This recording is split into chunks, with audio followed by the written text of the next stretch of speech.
শিক্ষার্থী বন্ধুরা, changing sentence কি কঠিন মনে হয়? No tension. আমি তালিফ স্যারের ইজি মেথড অফ লার্নিংয়ের মাধ্যমে আপনি খুব সহজেই চেঞ্জিং সেন্টেন্স শিখে যাবেন। সেই জন্য অবশ্যই ভিডিওটি শেষ পর্যন্ত দেখতে থাকেন। ফিরে আসছি ইন্ট্রোর পর।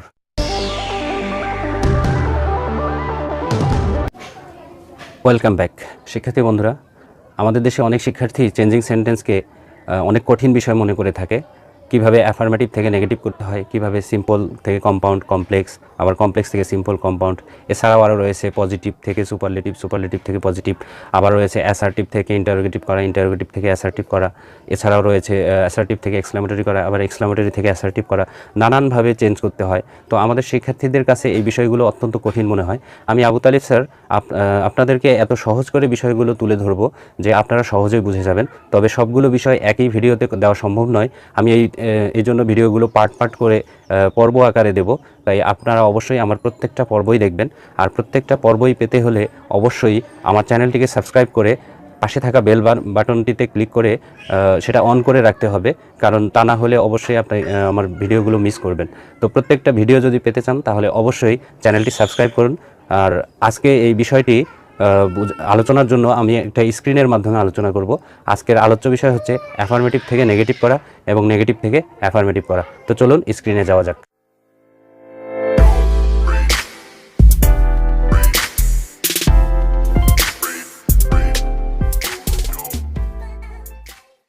শিক্ষার্থী বন্ধুরা, আজ আমি ট্রান্সফরমেশন অফ সেন্টেন্স বা চেঞ্জিং সেন্টেন্স এর অ্যাফার্মেটিভ থেকে নেগেটিভ করা এবং নেগেটিভ থেকে অ্যাফার্মেটিভ করার রুলসগুলো নিয়ে আলোচনা করব।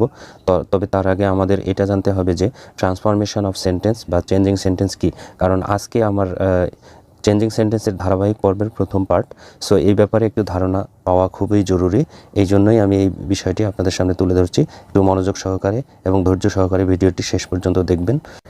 হি ইজ পুয়ার, সে গরিব, নেগেটিভ করতে বলা হয়েছে। এটাকে দুইভাবে নেগেটিভ করা যায়। হি ইজ নট পুয়ার, সে গরিব নয়। আর হি ইজ নট রিচ, সে ধনী নয়। তো এক্ষেত্রে দ্বিতীয় বাক্যটি প্রথম বাক্যটির সাথে সাংঘর্ষিক, অর্থাৎ প্রথম বাক্যে সেটাকে নেগেটিভ করতে বলা হয়েছে মানে এই নয় যে তার অর্থের একটা পরিবর্তন হয়ে আসবে। যেমন হি ইজ পুয়ার, সে গরিব, কিন্তু দ্বিতীয় বাক্যটিতে বলা হচ্ছে সে গরিব নয়। তো এক্ষেত্রে অর্থের একটা পরিবর্তন হয়, এটাকে বলা হয় কনভার্সন অফ সেন্টেন্স। আর নিচে যে বাক্যটি দেওয়া হয়েছে যেটির অর্থ হচ্ছে সে গরিব নয়, সে ধনী নয়, তাহলে এই বাক্যটির অর্থের পরিবর্তন হয়নি, কারণ হচ্ছে সে ধনী নয় মানেই হচ্ছে সে গরিব। তো এটিকে ট্রান্সফরমেশন অফ সেন্টেন্স বলা হয়। অর্থাৎ আরও সহজ করে বলতে গেলে বাক্যের অর্থের পরিবর্তন না করে রূপের পরিবর্তন করাকে ট্রান্সফরমেশন অফ সেন্টেন্স বলা হয়। ট্রান্সফরমেশন অফ সেন্টেন্সেরই আরেক নাম হচ্ছে চেঞ্জিং সেন্টেন্স। জেএসসি, এসএসসি এবং এইচএসসি পরীক্ষার্থীদেরকে পরীক্ষায় এই ট্রান্সফরমেশন অফ সেন্টেন্স করতে বলা হয়, কনভার্সন অফ সেন্টেন্স করতে বলা হয় না। সুতরাং এটি হবে ট্রান্সফরমেশন অফ সেন্টেন্স এবং এটি সঠিক উত্তর। তো আমার আজকের আলোচ্য বিষয় হচ্ছে affirmative two negative and vice versa.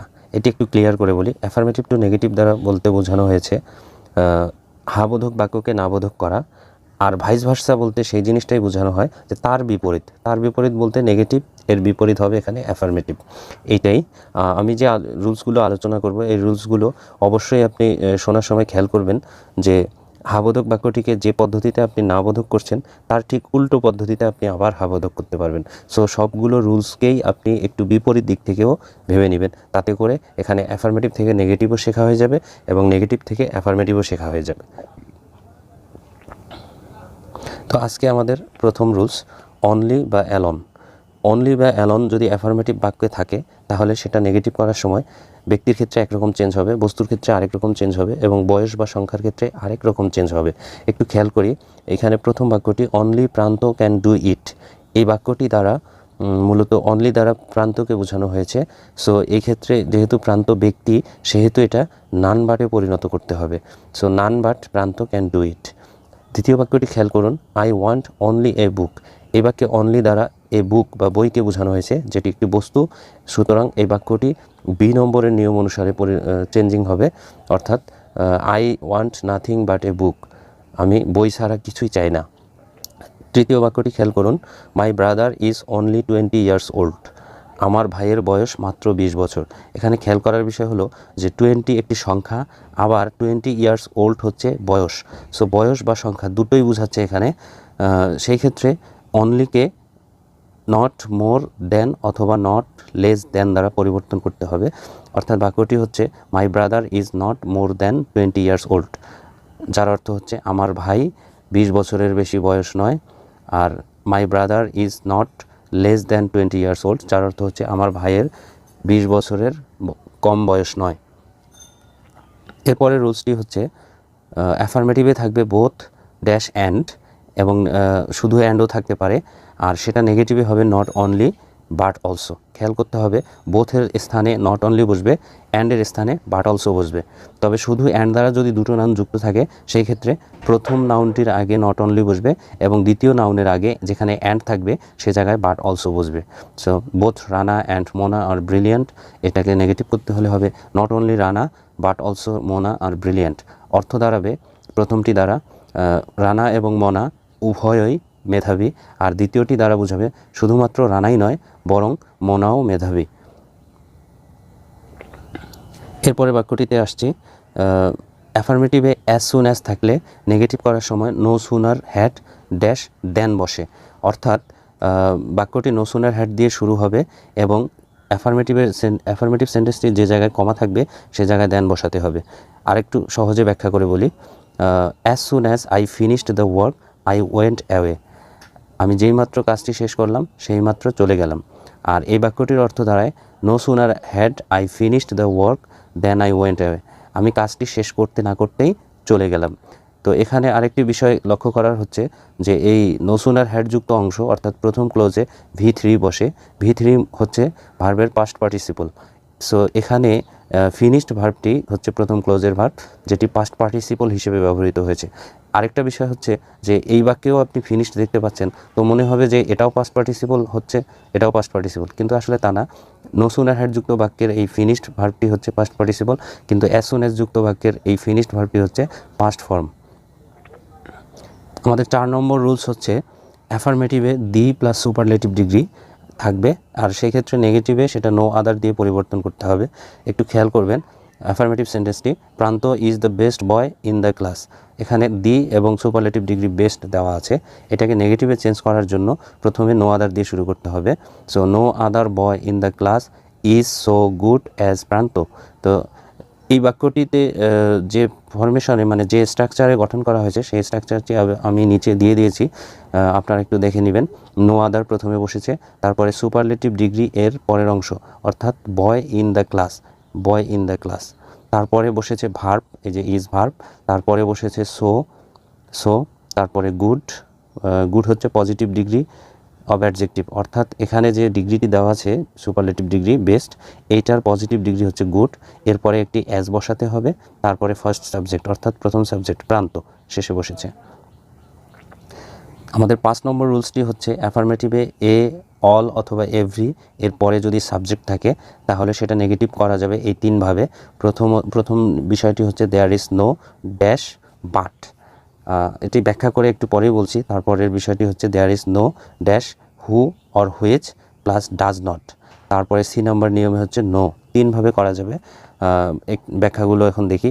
Every mother loves her child, every দিয়ে শুরু আছে এবং তারপরে মাদার সাবজেক্ট, তো এটাকে নেগেটিভ করার জন্য দেয়ার ইজ নো ব্যবহার করা হয়েছে, তারপরে সাবজেক্টটি ব্যবহার করা হয়েছে মাদার, তারপরে বাট ব্যবহার করা হয়েছে, তারপরে লাভস হার চাইল্ড বাকি অংশটি ব্যবহার করা হয়েছে।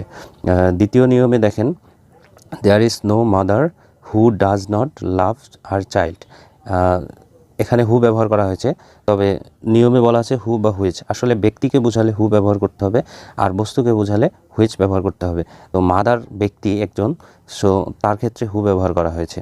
এরপরে নো দিয়ে চেঞ্জ করা যাবে, নো মাদার, নো এর পরে সাবজেক্ট, এরপরে লাভস শব্দটির বিপরীত শব্দ, লাভস হচ্ছে ভালোবাসা আর হেটস হচ্ছে ঘৃণা করা, তার বিপরীত শব্দটি ব্যবহার করা হয়েছে, তারপরে হার চাইল্ড। তো না, এই বিপরীত শব্দটি ব্যবহার না করলে অর্থটি পাল্টে যাবে। তো আমরা জেনেছি যে ট্রান্সফরমেশন অফ সেন্টেন্স করতে হলে অর্থের পরিবর্তন না করেই রূপের পরিবর্তন করতে হয়। এখানে নোট আকারে দেওয়া আছে, নো এর পরে সাবজেক্ট বসলে তারপরে ভার্বটি বিপরীত ভার্ব বসে। সো এটা অবশ্যই আপনার ভালোভাবে জানতে হবে।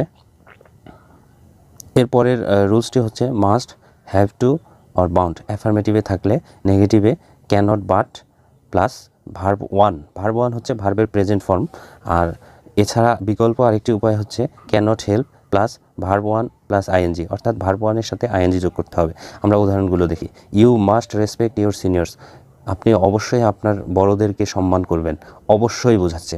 তো মাস্ট থাকলে যে নিয়ম, বাকি যেগুলো আছে হ্যাভ টু, বাউন্ড, এগুলোর ক্ষেত্রেও একই নিয়ম, একইভাবে আপনাকে চেঞ্জ করতে হবে।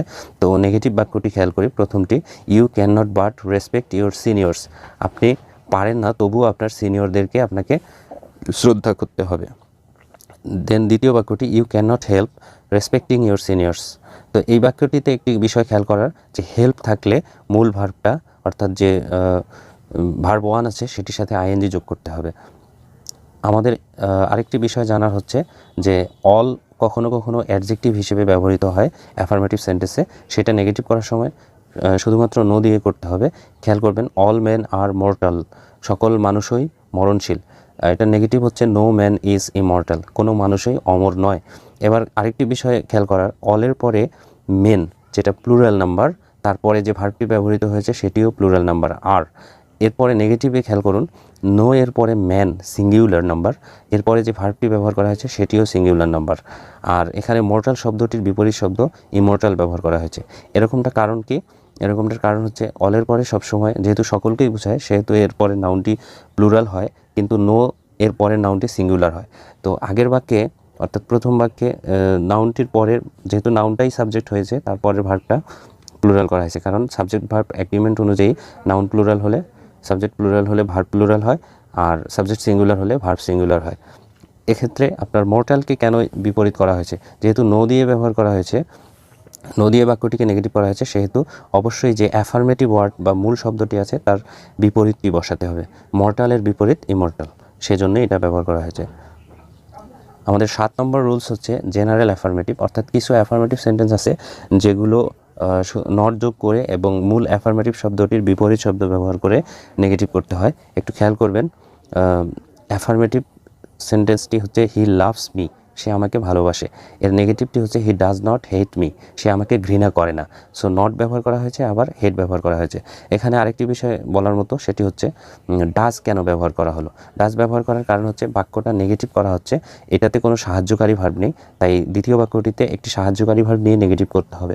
তো বাক্যটা যেহেতু প্রেজেন্ট ইনডিফিনিট টেন্স এবং সাবজেক্ট যেহেতু থার্ড পারসন সিঙ্গুলার নাম্বার, এমন ক্ষেত্রে ডাজই নিতে হয়। এরপরের বাক্যটি খেয়াল করুন, হি অলওয়েজ রিমেম্বার্স মি, সে সবসময় আমাকে মনে রাখে। এটা নেগেটিভ হচ্ছে হি নেভার ফরগেটস মি, সে কখনও আমাকে ভুলে যায় না। তো এই বাক্যে দুটি চেঞ্জ আছে, একটি হচ্ছে অলওয়েজ, অলওয়েজ থাকলে মূলত নেভার করতে হয়, আর রিমেম্বারের বিপরীত শব্দ হচ্ছে ফরগেট। রিমেম্বার স্মরণ রাখা বা স্মরণ করা, ফরগেট ভুলে যাওয়া। তো আরেকটা নোট হচ্ছে অলওয়েজ থাকলে নেভার এবং সামটাইমস থাকলে অলওয়েজ ব্যবহার করতে হবে। এরপরে ইউনিভার্সাল ট্রুথ যদি অ্যাফার্মেটিভ সেন্টেন্সে থাকে, ইউনিভার্সাল ট্রুথ বলতে সেই জিনিসটাকে বোঝায় যে বাক্যটি চিরন্তন সত্য বাক্য, অর্থাৎ যুগ যুগ ধরে এটি সত্য হিসেবেই বিবেচিত হয়। এরকম বাক্য যদি আপনার নেগেটিভ করতে দেওয়া হয়, তাহলে সেটাকে নেগেটিভ করার সময় শুধু নেগেটিভ করলেই হবে না, সাথে সাথে সেটাকে ইন্টারোগেটিভ করতে হবে। তো সেটাকে ইন্টারোগেটিভ করার কী নিয়ম? প্রথমে অক্সিলারি ভার্ব বসাতে হবে, অর্থাৎ কোনো বি ভার্ব বা হ্যাভ ভার্ব বা অন্য কোনো ভার্ব, মডেল অক্সিলারিস, সেগুলো যদি থাকে সেগুলোকে সাবজেক্টের প্রথমে আনতে হবে, তারপরে নট সংক্ষেপে বসাতে হবে এভাবে, এরপরে সাবজেক্টটি বসাতে হবে, আর সবশেষে একটা কোয়েশ্চেন মার্ক দিতে হবে। উদাহরণ দেখি, affirmative sentence, knowledge is power, জ্ঞানই শক্তি। এই বাক্যটাকে এই ইজ ভার্বটা প্রথমে নেওয়া হয়েছে এবং তারপরে ওই যে নট সংক্ষিপ্ত আকারে বসানো হয়েছে ইজেন্ট, এরপরে সাবজেক্ট নলেজ, তারপরে বাকি অংশটুকু বসানোর পরে একটা কোয়েশ্চেন মার্ক দেওয়া হয়েছে। দ্বিতীয় বাক্যটি খেয়াল করেন, the sun rises from the east, সূর্য পূর্ব দিক থেকে উদিত হয়। এটিও চিরন্তন সত্য বাক্য, যেহেতু পৃথিবীর সৃষ্টির শুরু থেকেই এখন পর্যন্ত সূর্য পূর্ব দিকে উদিত হচ্ছে এবং কিয়ামত পর্যন্ত পৃথিবী যতদিন টিকে থাকবে ততদিন সূর্য পূর্ব দিকে উদিত হতে থাকবে। তো এটাও চিরন্তন সত্য বলেই এটাকেও নেগেটিভ এর সাথে ইন্টারোগেটিভ করা হয়েছে। এক্ষেত্রে এই বাক্যে যেহেতু কোনো সাহায্যকারী ভার্ব নাই, একটি সাহায্যকারী ভার্ব নিতে হয়েছে এই বাক্যের টেন্সের উপর ভিত্তি করে। তো এই বাক্যের ভার্বটি দেখলেই বোঝা যায় এটি প্রেজেন্ট ইনডিফিনিট টেন্স এবং সাবজেক্টটি হচ্ছে থার্ড পারসন সিঙ্গুলার নাম্বার, সেই ক্ষেত্রে সাহায্যকারী ভার্ব ডাজ নিতে হবে এবং তার সাথে নট সংক্ষেপে বসিয়ে তারপরে মূল ভার্বটি প্রেজেন্ট ফর্মে বসাতে হবে। এক্ষেত্রে এস যোগ করা যাবে না, কারণ হচ্ছে আগেই তো ডাজ নেওয়া হয়েছে, আগে ডাজ নেওয়া হলে পরে আর ভার্বের সাথে এস যোগ করতে হয় না। So doesn't the sun rise from the east. আমি যে বিষয়গুলো বললাম সেগুলো নোটেও দেওয়া আছে। আর আরেকটি কথা এখানে আছে যে এই বাক্যটি যদি পাস্ট টেন্সের হয় সেই ক্ষেত্রে ডিড বসাতে হবে সাহায্যকারী ভার্ব। আমাদের 9 নম্বর রুলস হচ্ছে অ্যাফার্মেটিভে মেনি অথবা মাস থাকলে নেগেটিভে নট এ ফিউ বা নট এ লিটল বসাতে হবে। এটি মূলত নাম্বার এর সাথে ম্যাচ করবে। যদি মেনি থাকে এতে যেটা দেওয়া আছে, তো এখানকার এ নাম্বারে যে নট এ ফিউ দেওয়া আছে সেটি হবে। আর যদি মাছ থাকে বিতে দেওয়া আছে, এখানকার বিতে দেওয়া নট এ লিটল হবে। এগুলো মূলত সংখ্যাবাচক আর পরিমাণবাচক শব্দ। মেনি এবং নট এ ফিউ এ দুটো সংখ্যাবাচক শব্দ, যেগুলো গণনা করা যায় এরকম। আর মাছ এবং লিটল এগুলো গণনাযোগ্য নয়, অর্থাৎ আনকাউন্টেবল নাউনের আগে ব্যবহৃত হয়, যেগুলো পরিমাপ করে বলা হয়। তো এই উদাহরণগুলো দেখি। হি হ্যাজ মেনি ফ্রেন্ডস, তার অনেক বন্ধু আছে বা অনেকজন বন্ধু আছে। তো এটাকে নেগেটিভ করার জন্য হি does not have a few friends, many ছিল, নট এ ফিউ ব্যবহার করা হয়েছে। তো এই বাক্যে আরও দুটো বিষয় খেয়াল করার, একটি হচ্ছে ডাজ আর একটি হচ্ছে হ্যাভ। এটা ডাজ নেওয়ার কারণ হচ্ছে বাক্যটাকে যেহেতু নেগেটিভ করা হয়েছে সেহেতু এটা ডাজ নেওয়া হয়েছে। তবে হ্যাজকে সাহায্যকারী ভার্ব রেখেও করা যেত, তো আমি ডাজ দিয়ে করেছি, ওটাও একটা নিয়ম আছে, এটাও একটি নিয়ম। আর এখানে হ্যাজকে হ্যাভ করার কারণ হচ্ছে আগে যেহেতু ডাজ বসেছে, পরে হ্যাজ আর হ্যাজ থাকবে না, সেটি হ্যাভ হয়েছে। এরপরের অ্যাফার্মেটিভ সেন্টেন্সটি খেয়াল করেন। আই এট মাছ মিল্ক, আমি বেশি পরিমাণে দুধ পান করলাম। এই বাক্যটিতে মাছ দেওয়া আছে, যেটাকে নেগেটিভ করার সময় ব্যবহার করা হয়েছে। I did not it a little milk, আমি অল্প পরিমাণে দুধ পান করিনি।